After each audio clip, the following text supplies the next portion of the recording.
आलो आहे नूतन बालवाडी गोविंदा पथक यांना भेट द्यायला. आपल्याबरोबर त्यांचे प्रशिक्षक आहेत. आपलं नाव सांगणार? माझं नाव गणेश घाडीगावकर. आपलं सहर्ष स्वागत आहे आमच्या वृत्तवाहिनीवर. सर, पहिला प्रश्न असा विचारेन, कधी आणि केव्हा तुम्ही हा गोविंदा पथक याची स्थापना केली? आमच्या मंडळाचं हे 29वं वर्ष आहे. 1995ला आमच्या मंडळाची स्थापना झाली. पहिल्या 5 थरापासून सुरुवात झाली. आज 8 थर आम्ही लावतोय, जागेवरती लावतोय. 9 थराचा प्रयत्न करतोय यावर्षी. दहीहंडी म्हटलं की इंजुरी आहेच, तर तुमच्या गोविंदा पथकासाठी तुमचं काय 0% इंजुरी प्लॅन आहे का? आम्ही दरवर्षी ते आमचा जो MRDG जे आहे, महाराष्ट्र राज्य दहीहंडी असोसिएशनचे जो आहे प्रोटोकॉल आहे त्यांचा, की प्रत्येक गोविंदाच्या पथकाने तुम्हाला इन्शुरन्स हा काढलाच पाहिजे. शासनामार्फत तो फ्री दिला जातो. तो आम्ही 2 महिने अगोदरच काढतो.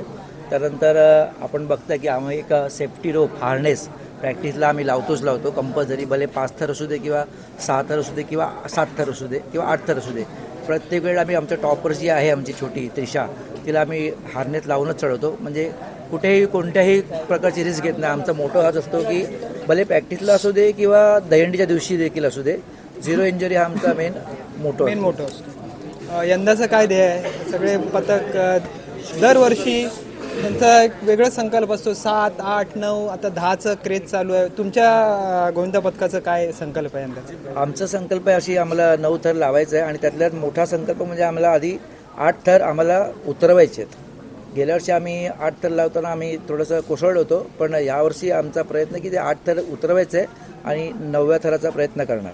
आम्ही 3 दिवसापूर्वीच जागेवरती आम्ही 8 थर लावून उतरलो आहे.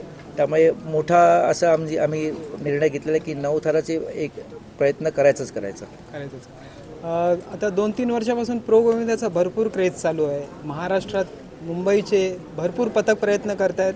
तुम्ही बी प्रयत्न केला असेल, या तुमची प्रिपरेशन चालू असेल, तर प्रो गोविंदा संदर्भात कसं तुम्हाला काय तुमचा एक्सपिरियन्स? प्रो गोविंदा म्हणजे एक चांगला प्लॅटफॉर्म आहे आजच्या यंग पिढीला, की कुठेतरी जो मातीतला गोविंदा तो आज मॅटवरती खेळतो आहे, डोममध्ये खेळतो आहे. आम्ही गेली 2 वर्ष प्रो गोविंदा खेळतो आहे. गेल्या वर्षी आम्ही 18 क्रमांकावरती आम्ही क्लोज केलं होतं. यावर्षी आम्ही 17 नंबरवरती क्लोज केलं आहे. तिकडे 16 टीम क्वालिफाय होतात. अनलकीली आम्ही यावर्षी 17 नंबरवरती क्लोज केलं आहे. पण नक्कीच पुढच्या वर्षी अंतिम 16मध्ये आम्ही असू.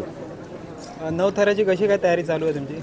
9 थराची आम्ही थोडीशी स्ट्रॅटेजी आहे, त्यामुळे आम्ही ओपन नाही करू शकत, कारण प्रत्येक मंडळाचं स्ट्रॅटेजी असते. प्रयत्न चालू आहेत. आम्ही 8 थर जागेवरती लावले आहेत, त्यामुळे आम्हाला थोडासा आमचे जे चान्सेस आहेत 9 थर लागण्याचे, ते आमचे एक 80 ते 90% वाढलेले आहेत. की जागेवरती जेव्हा 8 थर लागतात, तर गोविंदाचा थर लावताना असा असतो, तुम्ही जागेवरती तेवढे थर लावाल त्याचा तुम्हाला हंडीच्या दिवशी त्याचा फायदा होतो. त्याच्यापेक्षा एक थर तुम्ही वाढवून नक्कीच लावू शकता. दहीहंडीच्या दिवशी तुम्ही मुंबईच्या व्यतिरिक्त ठाण्यालाही जात असाल, तर तुमच्यात सगळ्यात फेवरेट कुठची जागा आहे, ठाणा की मुंबई हंडी फोडायला?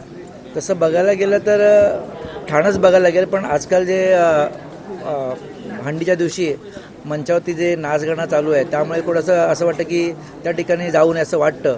पण शेवटी काय मुंबईत तेवढ्या हंड्या लागत नाही, जास्त ठाण्यामध्येच आयोजक जास्त आहेत. त्यामुळे ठाण्यात जाण्याशिवाय पर्याय नसताना मुलांचं पण प्रेफरन्स असतं पहिला की आपण ठाण्यातच जायचं म्हणून.